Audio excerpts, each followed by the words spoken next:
அமெரிக்காவின் நியூயார்க்கில் உள்ள ஐக்கிய நாடுகளின் தலைமையகத்திலிருந்து ஊடகவியலாளரான மேத்யூ லீ வெளியேற்றப்பட்டமைக்கு எதிர்ப்பு தெரிவித்து யாழ் நல்லூர் கந்தசுவாமி ஆலயத்துக்கு முன்பாக இன்று ஆர்ப்பாட்டம் ஒன்று முன்னெடுக்கப்பட்டது. ஐக்கிய நாடுகளின் தலைமையகத்தில் இருந்து கடந்த 19ஆம் தேதி தமது செய்தி சேவையின் நிறுவனரான மேத்யூ லீ பலவந்தமாக வெளியேற்றப்பட்டதாக இன்னர் சிட்டி பிரஸ் தெரிவிக்கிறது. வடமாகாண சபை உறுப்பினர் அனந்தி சசிதரன் தலைமையில் நல்லூர் கந்தசுவாமி கோயிலுக்கு முன்பாக இந்த ஆர்ப்பாட்டம் ஆரம்பமானது.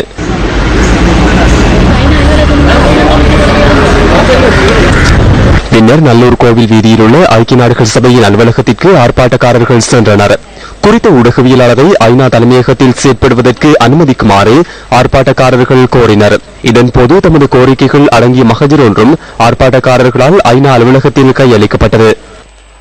உலகின் மொத்த வியாபாரிகளாக செயற்பட்ட சில நாடுகளுடன் சில்லறை வியாபாரிகளாக செயற்பட்ட எங்களுடைய சில தமிழ் தலைமைத்துவர்கள் கூட எங்களுக்கு இழைக்கப்பட்ட அநீதியை மூடி மறைத்து உண்மைக்கு புறம்பாக இன்றும் ஏதோ ஐநாவில் பேசிக் கொண்டிருப்பதாக தகவல் தெரிவித்துக் கொண்டிருக்கின்ற நேரத்தில் தனி மனிதனாக மேத்யூ லீ அவர்கள் அநியாயங்களை கண்டு தட்டி கேட்ட ஒரு மனிதனாக எங்களுடைய வெள்ளைக்கொடி விவகாரத்தில் ஐநாவினுடைய அசமந்த போக்குகளுக்கு எதிராகவும் இந்த இன அழிப்பு நடந்த போது அமெரிக்கா உட்பட ஐநாவும் சேர்ந்து பல மறைப்புகளை செய்ய முற்பட்ட போது அந்த தகவல்களை அந்த நேரத்தில் 2009 வெளிக்கு கொண்டு வந்த ஒரு உன்னதமான மனிதராக எங்களுடைய நண்பனாக நாங்கள் மேத்யூ லீயை பார்க்கின்றோம். ஊடகங்களுக்கு ஒரு சுதந்திரம் அளித்திருப்பதாக கூறிக்கொண்டிருக்கின்ற ஐநாவே இந்த மனித உரிமையை பேசிக் கொண்டிருக்கிற ஐநாவே மனித உரிமை மீறலை செய்திருக்கின்றது என்பதை இந்த மக்களுக்கு தெரியப்படுத்தும் முகமாகவும்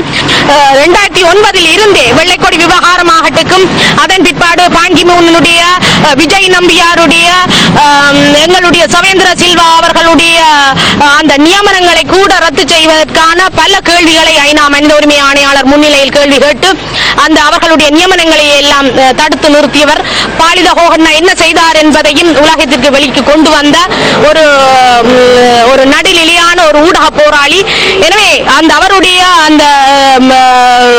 அந்த அத்துமீறிய ஒரு அடாத்தான ஐநாவினுடைய செயலை கண்டித்து அவருக்கு ஆதரவாக மேத்யூ லீயை மீண்டும் அந்த ஊடகவியலாளர் அந்த பிரிவிற்குள் ஐநாவிற்குள் உள்ளிருக்க வேண்டும். இன்னர் சிட்டி பிரஸ் என்று சொல்லப்படுகின்ற ஊடகத்திலே பணியாற்றிக் கொண்டிருக்கக்கூடிய மேத்யூ ருசல் லீ அவர்கள் சம்பந்தமாக அவரை அங்கிருந்து அப்புறப்படுத்துவதற்கு எடுக்கப்படுகின்ற முயற்சி அவருக்கு எதிரான பயமுறுத்தல்களுக்காக குறிப்பாக ஊடகத்துறையினுடைய பங்களிப்பை அல்லது அவர்கள் கேள்வி கேட்கின்ற நிகழ்விலிருந்து அப்புறப்படுத்தி இந்த பிரச்சனையை மெல்ல மெல்ல சாகடிக்க எடுக்கின்ற முயற்சியா என்ற சந்தேகம் எங்களுக்கு இருந்து